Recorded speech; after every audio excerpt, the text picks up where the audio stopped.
Welcome to winner choice IAS academy. இன்னைக்கு நம்ம என்ன விஷயம் பார்க்க போறோம் அப்படின்னா லீடர்ஸ், அதாவது ஹிஸ்டரியில லீடர்ஸ் அப்படிங்கிற ஒரு டாபிக், அதாவது தலைவர்கள்.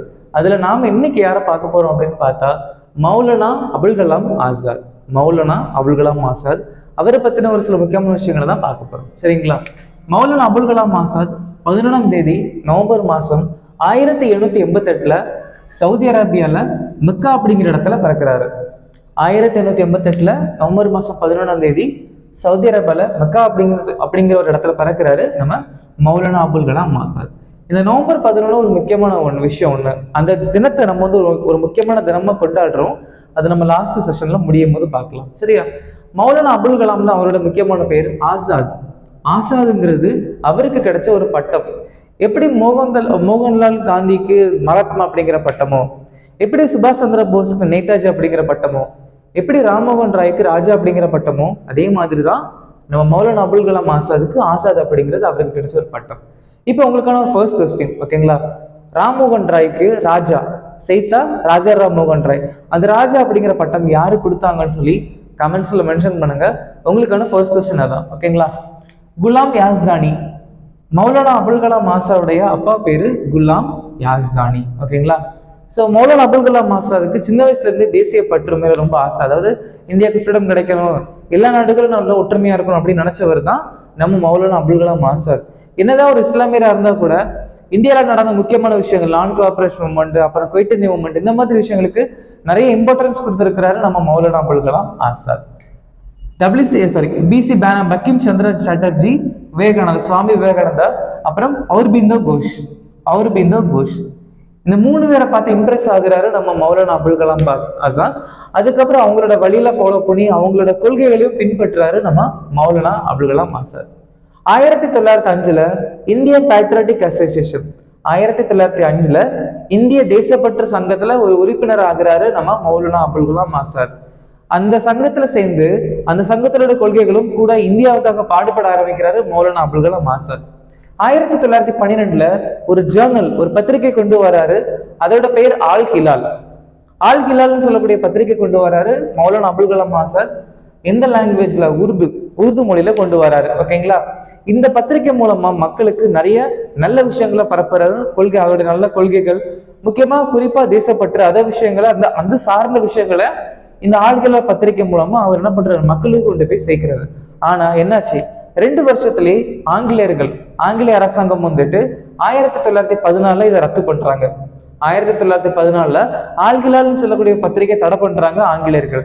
இன்னும் சொல்லப்போனா ஆல்கிலால் அப்படிங்கிற பத்திரிகை வந்து டிஎன்பிசில நிறையவே கேட்கக்கூடிய கொஸ்டின். ரீசெண்டா கூட நடந்த எக்ஸாம்ஸ்ல ஆல்கிலால் அப்படிங்கிற ஒரு ஜேர்னல் பத்திரிகை யாரு கொண்டு வந்தாங்க அப்படின்னு கேட்டிருந்தாங்க. அதுக்கப்புறம் மௌலானா அபுல் கலாம் ஆசாத் வந்து ஆல் மிஸ்பா அப்படிங்கிற ஒரு பத்திரிகை கொண்டு வர்றாரு. ஆல்கிலாலுக்கு அப்புறம் ஆல் மிஸ்பா அப்படிங்கிற பத்திரிகை கொண்டு வராரு. அதையுமே என்ன பண்றாங்க ஆங்கிலேயர்கள் 1916 தடை பண்றாங்க. 1920 காந்தி ஆரம்பிச்ச நான் கோஆபரேஷன் மூவ்மெண்ட், ஒத்துழையாமை இயக்கத்து கூட சேர்றாங்க.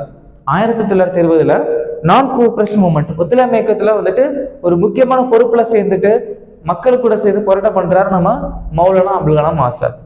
1923 அப்புறம் 1940 இருந்து 46 இந்த வருட இடைவெளியில வந்து என்ன பண்றாரு, ஐஎன்சி, இந்திய தேசிய காங்கிரஸ் உடைய தலைவராகிறாரு நம்ம மௌலானா அபுல் கலாம் ஆசாத். இப்ப உங்களுக்கான 2வது கேள்வி, இந்திய தேசிய காங்கிரஸ் ஐஎன்சி அப்படிங்கிற ஒரு காங்கிரஸ் கட்சி எந்த வருஷம் உருவாச்சுன்னு சொல்லி கமெண்ட்ஸ்ல மென்ஷன் பண்ணுங்க. உங்களுக்கான 2வது கேள்வி. இப்போ 1923 இந்திய தேசிய காங்கிரஸ் மாநாட்டுடைய தலைவரா இருப்பாரு. அது மட்டும் இல்லாம 1940 இருந்து 46 வரைக்கும் இந்திய தேசிய காங்கிரஸ் உடைய தலைவரா இருப்பாரு நம்ம Maulana Abul Kalam Azad. First education minister, நமக்கு சுதந்திரம் 1947 கிடைச்சு இல்லையா? அதுக்கப்புறம் இந்தியாவுடைய முதல் கல்வி அமைச்சரா பதவியில இருந்திருப்பாரு மௌலானா அபுல் கலாம் ஆசாத், ரைட்டா? அவர் அந்த கல்வி அமைச்சர் ஆகுறாரு. அதுக்கப்புறம் இந்தியாவில் நிறைய விஷயங்கள் கொண்டு வர்றாரு. அதுல முக்கியமா ஐஐடி, நம்ம நிறைய கேள்விப்பட்டிருப்போம். IIT Madras, IIT Kharagpur, IIT Bombay, IIT Kozhikode, இந்த மாதிரி முக்கியமான ஐஐடி கொண்டு வர்றதுக்கு முக்கியமான காரணம் நம்ம மௌலானா அபுல் கலாம் ஆசாத். அது மட்டும் இல்லாம யூஜிசி அப்படின்னா அதோடைய முழு விரிவாக்கம் யூனிவர்சிட்டி கிராண்ட்ஸ் கமிஷன்.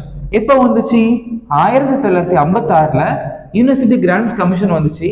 இதை கொண்டு வரதுக்கு முக்கியமான காரணம் மௌலானா அபுல் கலாம் ஆசாத்.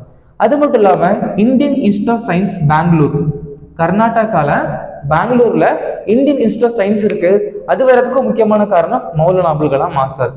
மௌலானா அபுல் கலாம் ஆசாத்துடைய பர்த்டே வந்து நவம்பர் 11. இந்தியாவுடைய முதல் கல்வி அமைச்சர் நம்ம மௌலானா அபுல் கலாம் ஆசாத். ஸோ அவரை கௌரவிக்கும் வகையில் என்ன பண்ணியிருக்கோம், நம்ம நேஷனல் எஜுகேஷன் டே, தேசிய கல்வி தினத்தை நவம்பர் 11 நம்ம அனுசரிச்சு வந்துட்டு இருக்கோம். எந்த வருஷத்துல இருந்து அப்படின்னு பார்த்தா 2008. ஸோ 2008ஆம் வருடத்துல இருந்து நம்ம என்ன பண்ணிட்டு இருக்கோம், மௌலானா அபுல் கலாம் ஆசாத்துடைய பிறந்த நாளை தான் தேசிய கல்வி தினமா நம்ம அனுசரிக்கிறோம். மௌலானா அபுல் கலாம் ஆசாத் 2-3 புத்தகங்கள் எழுதியிருக்கிறாரு. அதுல ஃபர்ஸ்ட் வந்து குரான், அடுத்து குபார் இ காதிர், டார்ஸ் இ வாஃபா, அப்புறம் இந்தியா வின்ஸ் ஃப்ரீடம். இந்த மாதிரி ஒரு 3-4 புத்தகங்கள் எழுதியிருக்கிறாரு நம்ம அபுல் கலாம் ஆசாத். நல்லா கவனிங்க, Quran, Ghubar e Khatir, Dars e Wafa, India wins freedom. So இப்படி முக்கியமான புத்தகங்கள் எழுதியிருக்கிறாரு நம்ம மௌலானா அபுல் கலாம் ஆசாத். மௌலானா அபுல் கலாம் ஆசாத்துக்கு 1992 பாரத ரத்னா விருது கொடுக்கப்பட்டிருக்கு. 1992ஆம் ஆண்டு பாரத ரத்னா விருது கொடுக்கப்பட்டிருக்கு நம்ம மௌலானா அபுல் கலாம் ஆசாத்துக்கு. சரிங்களா?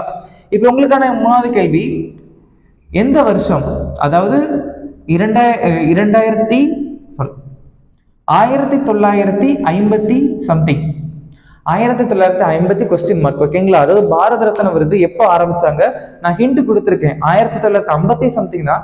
அது எந்த வருஷம் சொல்லி கமெண்ட்ஸ்ல மென்ஷன் பண்ணுங்க. உங்களுக்கான 3வது கேள்வி.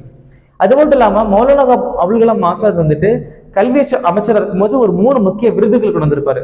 சாகித்ய அகாடமி விருது 1954 கொண்டு வந்திருப்பாரு, லலித் கால் அகாடமி விருது 1954, சங்கீத் நட்டக் அகாடமி 1952. இந்த 3 விருதுமே கொண்டு வரதுக்கு முக்கியமான காரணம் நம்ம மௌலானா அபுல் கலாம் ஆசாத். ஓகேங்களா? தேங்க்யூ.